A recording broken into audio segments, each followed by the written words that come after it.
So finally railway JEE का recruitment out हो चुका है यहाँ पे डिटेल में। शॉर्ट नोटिस आपने कुछ दिन पहले देखा होगा।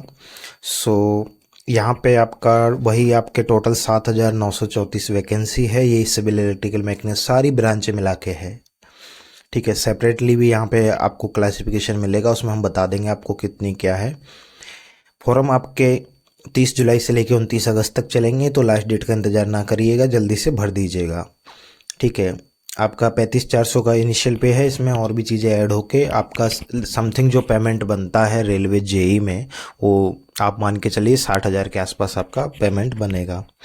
18 से 36 का एज वो है। और एक और बात बता दूं, यहाँ पे कोविड की वजह से रिलैक्सेशन भी दिया गया है एज में, तो वो आगे मैं आपको दिखा दूंगा।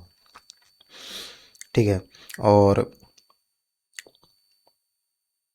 इसमें ये लिखा हुआ है each candidate allowed to apply only 1 RRB and 1 common online application. कि यहाँ पे रेलवे के अलग अलग जोन होते हैं, तो आप सिर्फ एक ही जगह से अप्लाई कर पाओगे।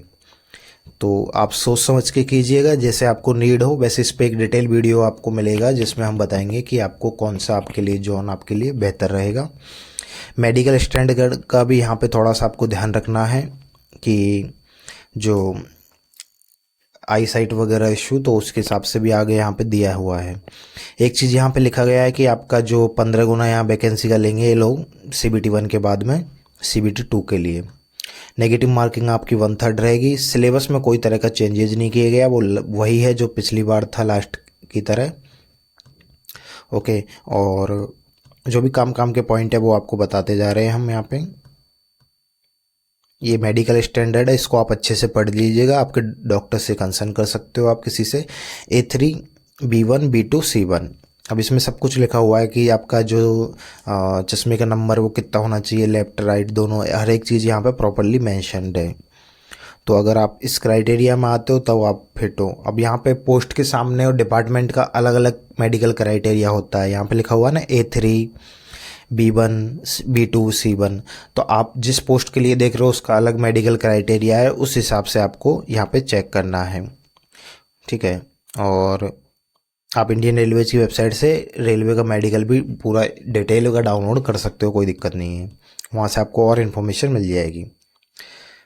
देखो यहाँ पे जो आपका एज रिलैक्सेशन है वो 18 से 36 दिया गया है, पहले 18 से 33 होता था। तो 36 मैक्सिमम एज है, तब भी आप भर सकते हो। और रिजर्व कैंडिडेट को और भी थोड़ा रिलैक्सेशन मिलेगा इसके बाद भी। यहाँ पे ST SC को 5 साल और OBC 3 साल, और बाकी सब भी यहाँ पे मेंशन्ड है, आप जिस भी कैटेगरी में आते हो। ओके, नेक्स्ट है आपकी एग्जामिनेशन फीस। तो देखो जनरल कैंडिडेट की फ़ीस है 100 रुपये और ST SC की कोई फ़ीस नहीं है, क्योंकि आपको पहली बार फीस भरनी है 500 रुपये जनरल कैंडिडेट को, लेकिन बाद में आपके 400 रुपये है वो आप CBT 1 में प्रेजेंट हो जाओगे तो आपका रिफंड किया जाएगा आपके बैंक अकाउंट में। इसलिए फॉर्म भरते टाइम बैंक अकाउंट वगैरह डिटेल आपकी सही से डालना।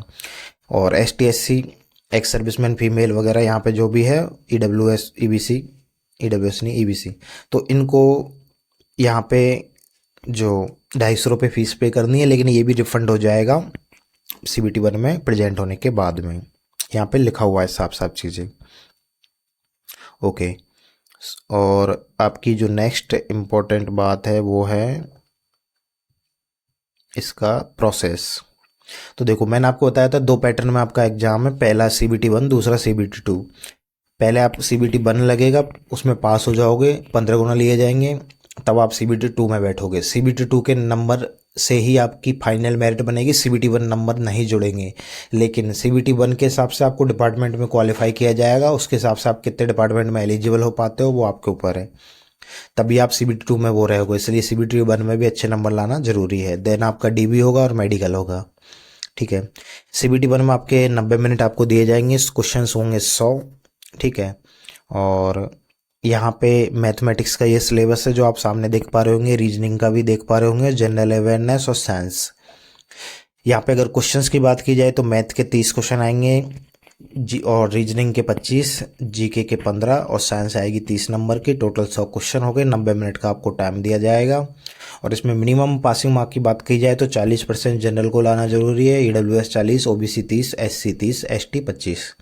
ठीक है, और उसके बाद में आपको 15 गुना बुलाया जाएगा मेंस के लिए, सेकंड एग्जाम के लिए। तो यहाँ पे आपका जो 150 क्वेश्चन होंगे, 120 मिनट का आपको टाइम दिया जाएगा। इसमें आपका जीके का सिलेबस आप सामने देख पा रहे होंगे, फिजिक्स केमिस्ट्री भी है, कंप्यूटर का आप सामने देख पा रहे होंगे, एनवायरनमेंट पॉल्यूशन का आप देख पा रहे होंगे, टेक्निकल एबिलिटीज में आपके सिविल आ जाता है, जीके के 15, फिजिक्स केमिस्ट्री 15, कंप्यूटर 10, एनवायरनमेंट 10 और सिविल 100। ये आपका सेकंड का वो रहेगा, ठीक है। इसमें वर्चुअल कैलकुलेटर आपको मिलेगा CBT 2 के लिए। तो ये मत सोच लेना गेट लेवल एग्जाम आ जाएगा, पिछली बार का पेपर देख लेना, बहुत ईजी पेपर आया था, ठीक है। तो ये कोचिंग्स वाले डराते हैं ताकि उनके आप बैच बाय कर लो, उनका टेस्ट सीरीज बाय कर लो, सारी चीज़ें, ठीक है। पेपर का जो लेवल होगा वो अभी नई एजेंसी लेगी एग्ज़ाम। अब देखते हैं किस एजेंसी को इन्होंने दिया, वो किसी के पास कोई इन्फॉर्मेशन नहीं है, TCS लेता है या कोई और EDCI लेती है, कौन लेती है, ये डिपेंड करेगा। वॉट एवर जो भी एजेंसी ले, पहले से तो पेपर का लेवल थोड़ा सा स्लाइटली बढ़ेगा। तो आप SSC JEE लेवल लेके चलिए, आपके सारी चीज़ें क्लियर हो जाएगी, ठीक है। अब बात करते हैं हम यहाँ पे, ये नॉर्मलाइजेशन फार्मूला मल्टी शिफ्ट के लिए, तो देख सकते हो आपके वैसे कोई काम का नहीं है ज़्यादा। ये यहाँ पे अलग अलग RR भी है, अहमदाबाद, चेन्नई, गोरखपुर, गुवाहाटी, श्रीनगर, भुवनेश्वर, बिलासपुर। तो आपको इनमें से किसी एक से भरना है फॉर्म, आप सबसे नहीं भर सकते। तो ये रेलवे का मुझे बहुत बेकार सिस्टम लगता है, क्योंकि देखा जाए तो वैकेंसी आती है, फिर उसमें भी डिवाइड हो जाती है जोन जोन में अलग अलग। तो ये जोन वाला सिस्टम बहुत ही प्रॉब्लम क्रिएट करता है, किसी जोन की कट ऑफ कम चली जाती है, किसी की ज़्यादा चली जाती है। तो ये एक लक का बात है कि आपने एक अच्छे जोन से भर दिया है।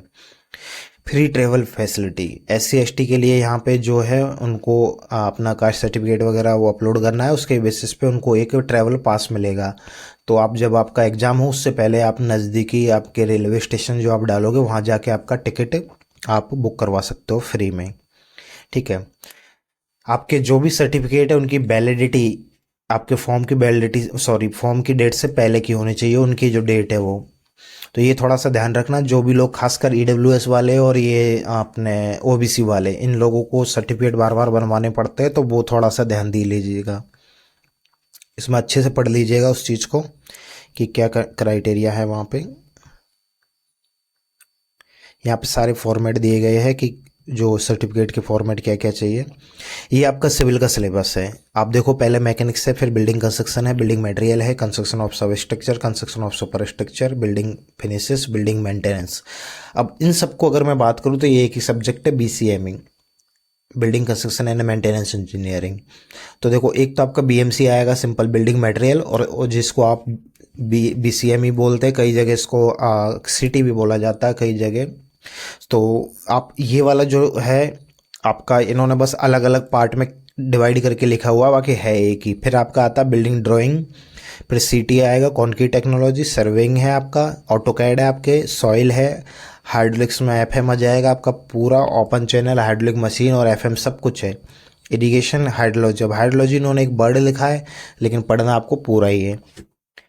और कॉन्क्रीट स्ट्रक्चर मतलब RCC हो गया, स्टील हो गया, ट्रांसपोर्टेशन में आपका सब कुछ आ रहा है यहाँ पे, हाईवे, रेलवे भी है आपका, ब्रिज भी है यहाँ पे, ब्रिज के बाद में आपका टनल भी है यहाँ पे, ठीक है। तो ये आपको थोड़ा ध्यान रखना है। फिर ये हाईवे का ही है, एनवायरनमेंट है आपका, advance construction technique and equipment, ये अलग है थोड़ा सा आपका, एस्टिमेशन कॉस्टिंग है, और कॉन्ट्रैक्ट अकाउंट है। कई जगह कॉन्ट्रैक्ट अकाउंट को एस्टिमेशन में पढ़ाया जाता है, बाकी ये अलग से सब्जेक्ट भी है ये। आप पंजाब JEE वगैरह काफ़ी सारे एग्जाम देखोगे वहाँ पे अलग से चलता है पूरा। तो इनके सबके आपको नोट्स वगैरह हम देंगे, आप बेफिक्र रहिए, ठीक है। और जो भी आप इसमें तैयारी कर रहे हो, तो हमने CBT 2 के लिए बुक बना दी है, railway JEE and senior section engineer के जितने भी अब तक के पेपर हुए हैं वो सारे इस बुक में आपको मिलेंगे। यहाँ पे आपके 2000 से लेके 2023 तक के लास्ट 23 इयर्स के सारे पेपर है, इवन जो अभी लेटेस्ट पेपर होते हैं रेलवे के डिपार्टमेंटल, वो भी हमने इंक्लूड करे हैं। और आपके पिछली बार जो CBT 2 हुआ था तो उसमें 3 पेपर एक साथ हुए थे, कुछ शिफ्ट का री एग्जाम हुआ था, वो भी हमने पेपर यहाँ पे डाले, बाकी आपको किसी बुक में नहीं मिलेंगे सारे पेपर जो मार्केट में अवेलेबल है। सो ये बुक अभी से ही आप CBT 2 के साथ पढ़ते चलिएगा, बाद में आपको टाइम नहीं मिलेगा, पिछली बार के स्टूडेंट से आप पूछ सकते हो। ये बुक आपको जो सभी जगह मिल जाएगी शॉप्स पे, अमेजोन, फ्लिपकार्ट, और डायरेक्टली भी आप बाय कर सकते हो। आपको मैं वीडियो के डिस्क्रिप्शन में पेमेंट डिटेल वो दे दूंगा, एक व्हाट्सअप नंबर है, आप सीधा उस पर, हमारे जो बुक डिस्ट्रीब्यूटर है उसका नंबर है, आप डायरेक्ट वहाँ से बाय कर सकते हो, आपको घर बैठे बुक मिल जाएगी। ठीक है। सो थैंक यू, आपकी जो भी क्वेरी है वीडियो में आप पूछ सकते हो।